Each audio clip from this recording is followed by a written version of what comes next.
Hello my dear students, I hope आप सभी की स्टडीज़ बहुत अच्छी चल रही होंगी। और आज के इस वीडियो में हम करने वाले हैं ऑब्जेक्टिव टाइप क्वेश्चंस। ये पार्ट 1 है जिसमें हमने वेटेज के हिसाब से सबसे ज़्यादा मार्क्स वाले चैप्टर 5, 6 और चैप्टर 10 इसके ऑब्जेक्टिव्स को इंक्लूड किया है। इसी तरीके से हमारे और भी पार्ट्स आएंगे, लेकिन एक साथ जब बहुत सारा बर्डन पड़ता है तो पढ़ना मुश्किल हो जाता है। इसीलिए आप ये वीडियो मिलते से ही प्रिपरेशन करना शुरू कर दीजिएगा। करने क्या वाले हैं हम, जैसा मैंने आपको बताया, chapter 5 organising, 6 staffing, 10 marketing management, इसके सारे ऑब्जेक्टिव्स आपको यहाँ मिलेंगे। बट अगर आपने हमारे वो वीडियोस नहीं देखे हैं जिसमें मैंने थ्योरी को एक्सप्लेन किया हुआ है, इंपॉर्टेंट थ्योरी जो कि एमपी बोर्ड में पूछे जाने वाली है, तो आप एक बार वो वीडियो देख लेना। आप ये वीडियो अपलोड होने के बाद कभी भी देखो, इस वीडियो को और इस वीडियो के क्वेश्चन को अटेम्प्ट करने से पहले आप वो चैप्टर जरूर देख लेना, वरना फालतू में आपको फ्रस्ट्रेशन होगा और अनोइंग हो जाती हैं चीज़ें। यहाँ से 2 घंटे की मेहनत है, लेकिन काफ़ी फ्रूटफुल होगी। क्यों? क्योंकि बहुत ज़्यादा वेटेज है इन सारे चैप्टर्स का। और आपके लिए एक बहुत ही इंपॉर्टेंट अपडेट भी है जिसके बारे में हम वीडियो के बीच में बात करने वाले हैं। सो करेंगे वीडियो शुरू without any further delay. Let's get started.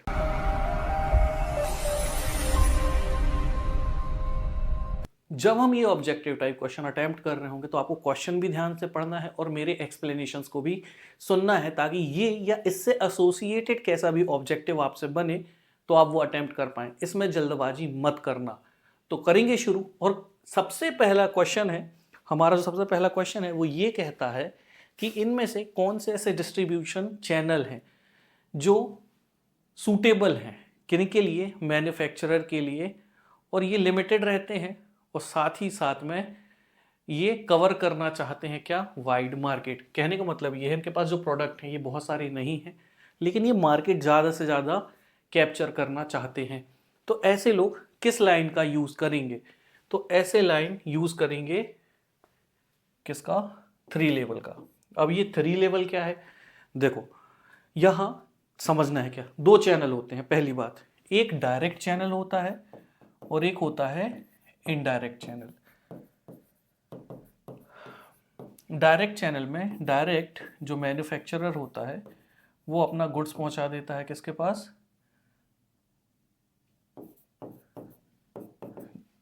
Customers के पास।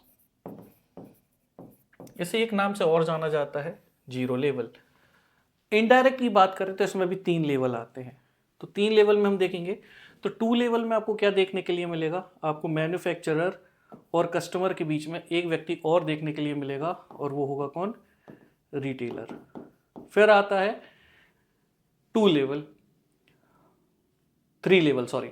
तो यहां मैन्युफैक्चरर और कस्टमर के बीच में आपको देखने मिलेगा होलसेलर,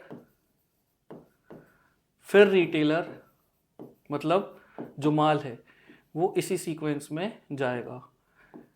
2 चैनल में मैन्युफैक्चरर से रिटेलर, फिर कस्टमर।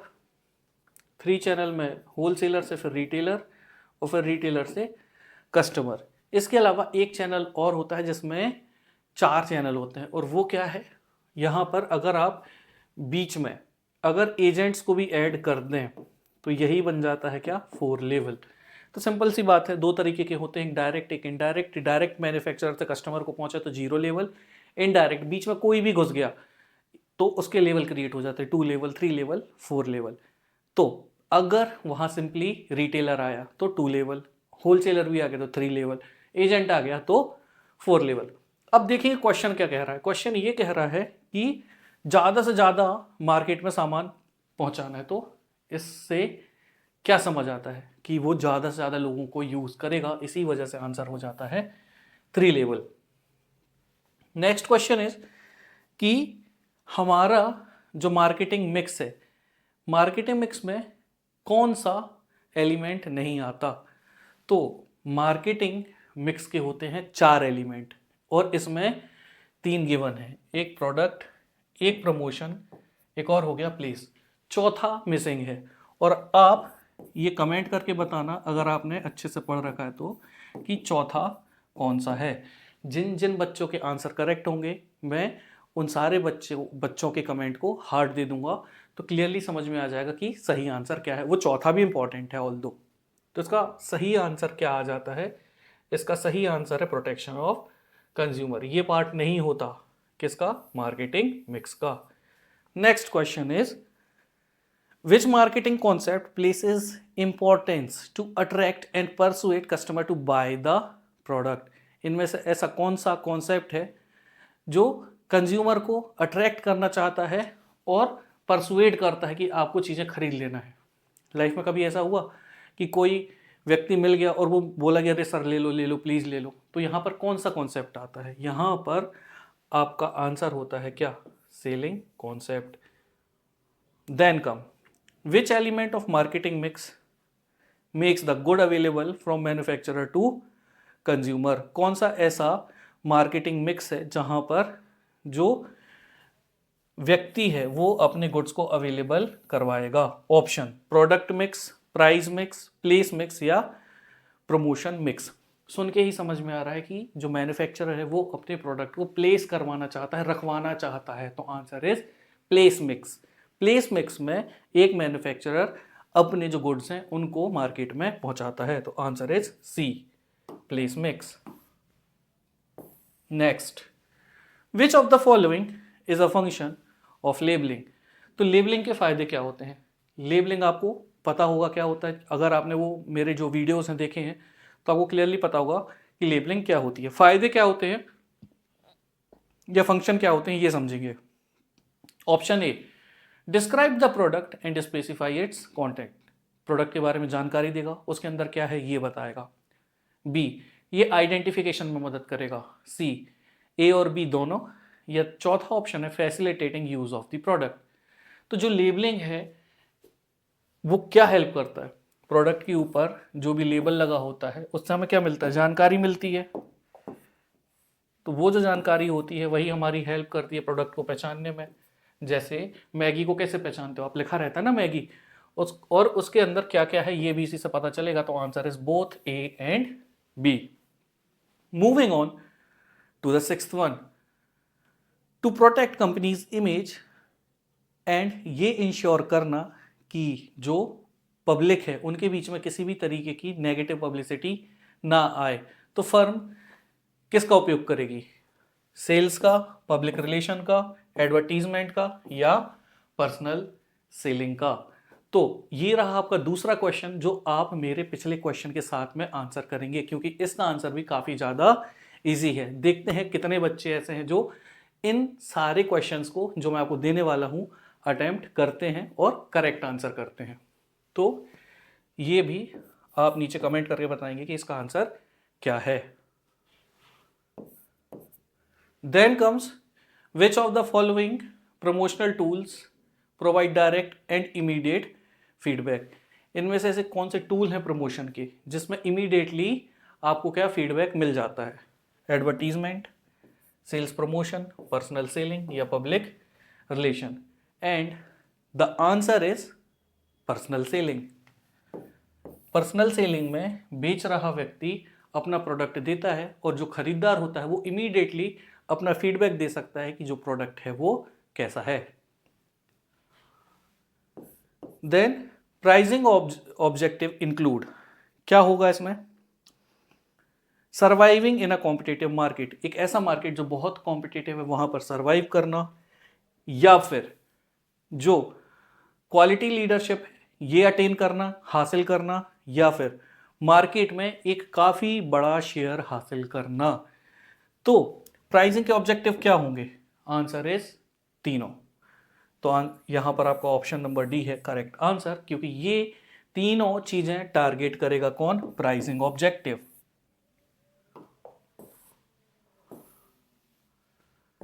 फिर आता है the channel that facilitate direct link between manufacturer and the customer. पहले ऑब्जेक्टिव में ही मैंने इसे एक्सप्लेन किया था और ये है आपका क्वेश्चन नंबर 3 जो आपको कमेंट के साथ में आंसर करना है।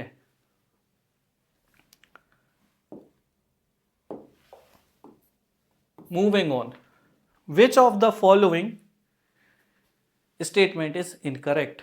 मार्केटिंग एक सोशल प्रोसेस है, focus of marketing activity is on customer need. Marketing का फोकस जो होता है वो कस्टमर की नीड्स पर होता है। मार्केटिंग सिर्फ एक प्रोडक्शन के बाद की एक्टिविटी है या मार्केटिंग मिक्स एक बहुत वाइडर कॉन्सेप्ट लेकर चलती है then product mix. And the answer is कि ये सिर्फ एक प्रोडक्शन के बाद की एक्टिविटी नहीं है। इसका जो कॉन्सेप्ट है काफ़ी ज़्यादा वाइड होता है, तभी तो आप इतना बड़ा चैप्टर पढ़ रहे हैं। इसका मतलब ये सारे जो पॉइंट हैं ये सही हैं, ये गलत है, और क्योंकि ये गलत है तो यही आंसर है, क्योंकि पूछा गया था इनकरेक्ट कौन है। Then next question, large scale production done due to reduce the average cost of production is essence of dash in the concept of marketing management। तो लार्ज स्केल प्रोडक्शन क्यों किया जाता है? ताकि एवरेज कॉस्ट कवर की जा सके। और ये कॉन्सेप्ट किस में आता है? Product concept, selling concept, production concept या फिर marketing concept? And the answer is production concept. क्यों? क्योंकि प्रोडक्शन कॉन्सेप्ट यही कहता है कि अगर हम इसे ज़्यादा लार्ज पर किसी भी प्रोडक्ट को प्रोड्यूस करते हैं तो जो उसके एवरेज कॉस्ट होते हैं ये कम हो जाते हैं।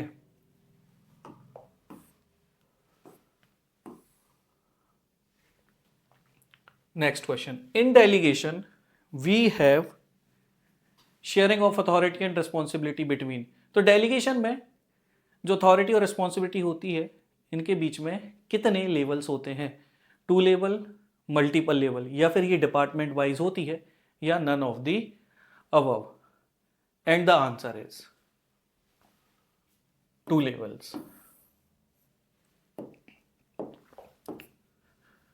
क्यों? क्योंकि एक व्यक्ति अथॉरिटी देगा और एक व्यक्ति रिस्पॉन्सिबिलिटी लेगा। फॉर एग्जाम्पल, एक सीनियर मैनेजर काम देता है अपने जूनियर मैनेजर को, तो यहां पर आपको 2 लेवल देखने के लिए मिल जाते हैं। अगर हम बात करें डिसेंट्रलाइजेशन की, तो डिसेंट्रलाइजेशन में जो शेयरिंग होती है अथॉरिटी की और रिस्पॉन्सिबिलिटी की, ये कितने लेवल्स में होती है? तो पावर को डिस्ट्रीब्यूट कर देना ही कहलाता है डिसेंट्रलाइजेशन, और ये बहुत सारे लेवल्स में हो सकता है। इसी वजह से इसका आंसर होता है multiple level. Then which of the following is routine activity? इनमें से कौन सी ऐसी एक्टिविटी है जो आपको रोजाना रूटीन वाइज करनी होती है? डिसेंट्रलाइजेशन, डेलीगेशन, फॉर्मल ऑर्गेनाइजेशन या informal organization? And the answer is delegation. एक बड़ी फर्म में रोजाना जो व्यक्ति होते हैं वो अपने सीनियर जो होते हैं वो जूनियर्स को कुछ ना कुछ काम दे रहे होते हैं, और ऐसे ही तो नौकरी वाले लोग नौकरी कर रहे हैं। क्यों नौकरी कर रहे हैं? क्योंकि उनको रोजाना कुछ ना कुछ काम डेलीगेट हो जाता है उनके सीनियर्स से। That's why answer is delegation. Next, who reports to whom in the following step of organizing process?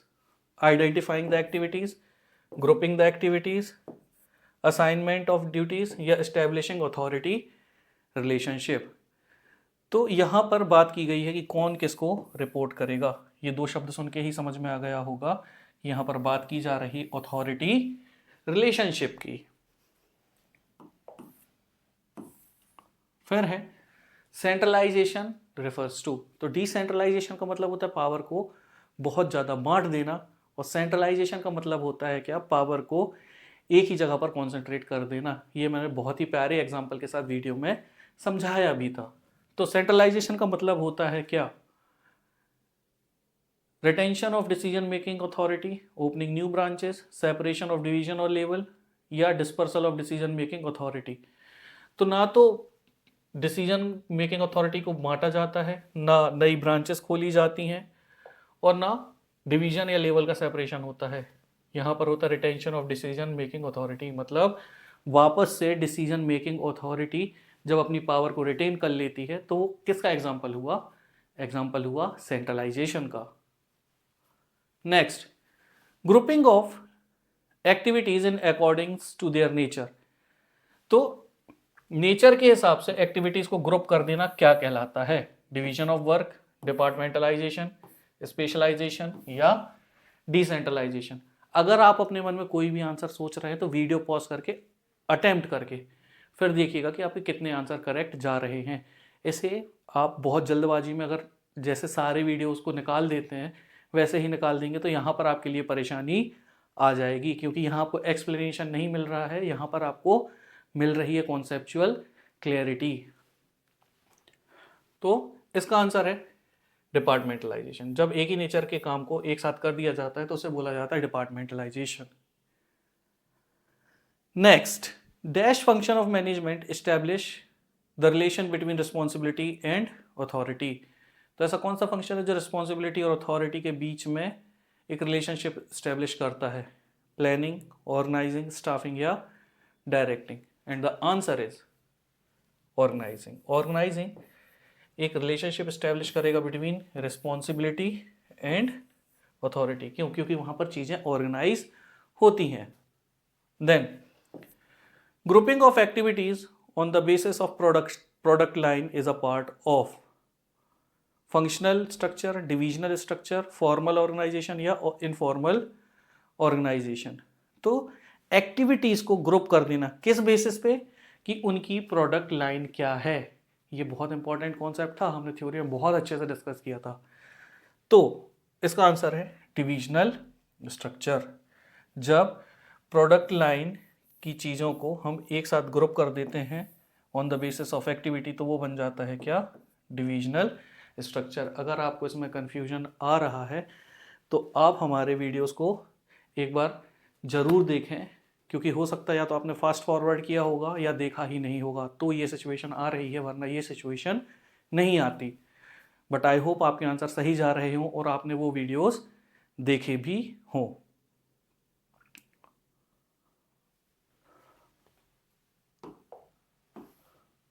Moving on,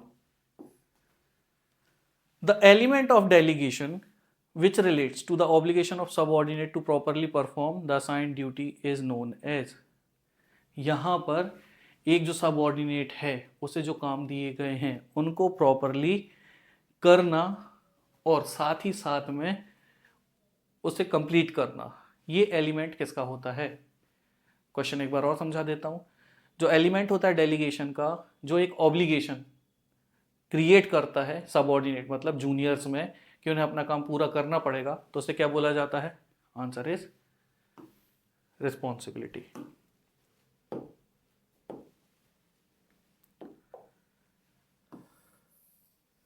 I hope आपसे बन रहे होंगे ये सारे आंसर्स, और अगर नहीं बन रहे हैं तो इसका मतलब 99% चांसेस ये हैं कि आपने हमारे एक्सप्लेनेशन के वीडियोस नहीं देखे हैं। तो आप वो वीडियोस देख लीजिए और उसके बाद इसे अटेम्प्ट करिए तो आपको क्लैरिटी मिल जाएगी, क्योंकि वहीं मैंने ये बताया था कि यहाँ पर 3 लेवल होते हैं। अथॉरिटी मतलब जो सीनियर होता है वो होता है, वो अपने जूनियर को क्या देता है? रिस्पॉन्सिबिलिटी देता है जो उसमें पूछा गया है, और उसके बाद वो काम को करना या ना करना क्या क्रिएट करता है? अकाउंटेबिलिटी क्रिएट कर देता है। Moving on, the type of organizational structure in which job of similar nature are grouped together on the basis of function to form department is called। तो ऐसा ऑर्गेनाइजेशनल स्ट्रक्चर जहां similar nature के jobs को एक साथ कर दिया जाता है in the form of department, इसे कौन सा स्ट्रक्चर बोला जाता है? Then the answer is functional structure. Next, name the concept which explain the manner in which decision making responsibility are divided among hierarchical level। तो ऐसा कॉन्सेप्ट जहां पर जो रिस्पॉन्सिबिलिटीज हैं उन्हें हायरार्कियल लेवल पर क्या कर दिया जाता है? डिवाइड कर दिया जाता है। तो आंसर इज डिसेंट्रलाइजेशन। क्यों? क्योंकि एक ऑर्गेनाइजेशन में अगर अलग अलग लेवल हैं और वहां पर बहुत सारे लोगों को डिसीजन मेकिंग पावर दे दी गई है, तो ये किसका साइन होता है? ये होता है डिसेंट्रलाइजेशन का।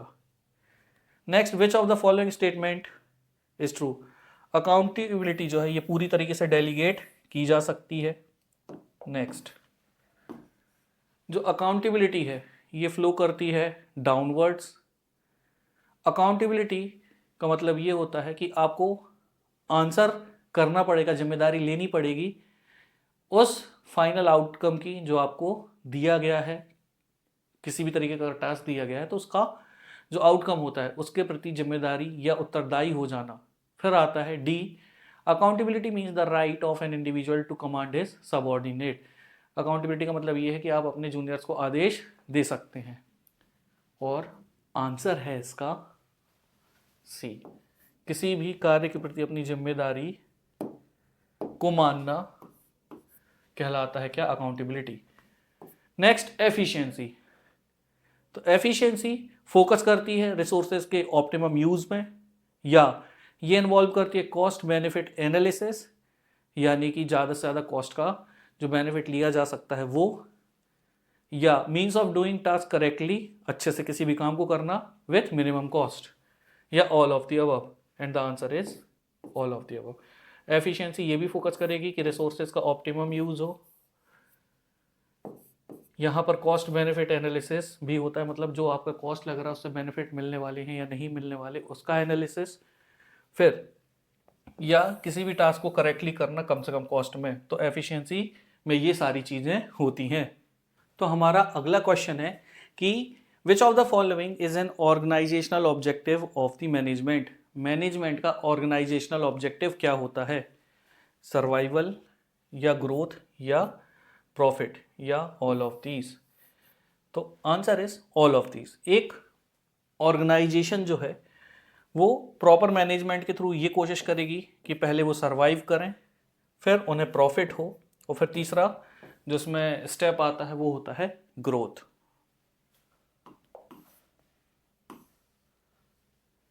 Next question, a lawyer has to become a member of bar council to practise law in India, which feature of profession is being highlighted.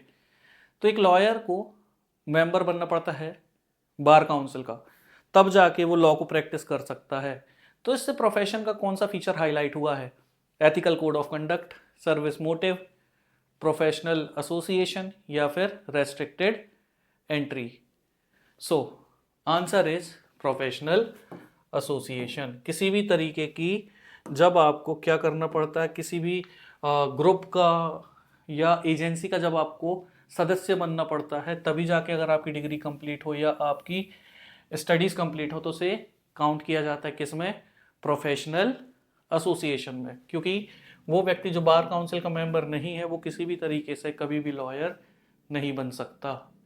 Moving on, next one is to cooperate with other department, और ये इंश्योर करना कि वहां पर smooth functioning चलती रहे।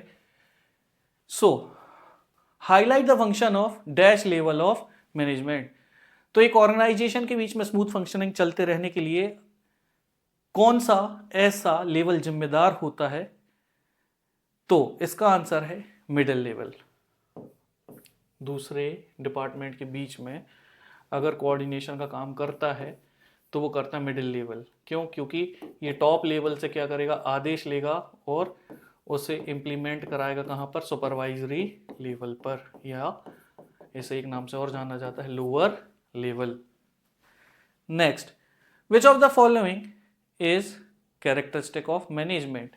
It is pervasive, it is continuous process, it is multi dimensional, या all of these. And the answer is all of these, क्योंकि मैनेजमेंट इज ऑल परवेसिव, ये कंटिन्यूअस प्रोसेस भी होता है और इसके बहुत सारे डायमेंशंस भी होते हैं।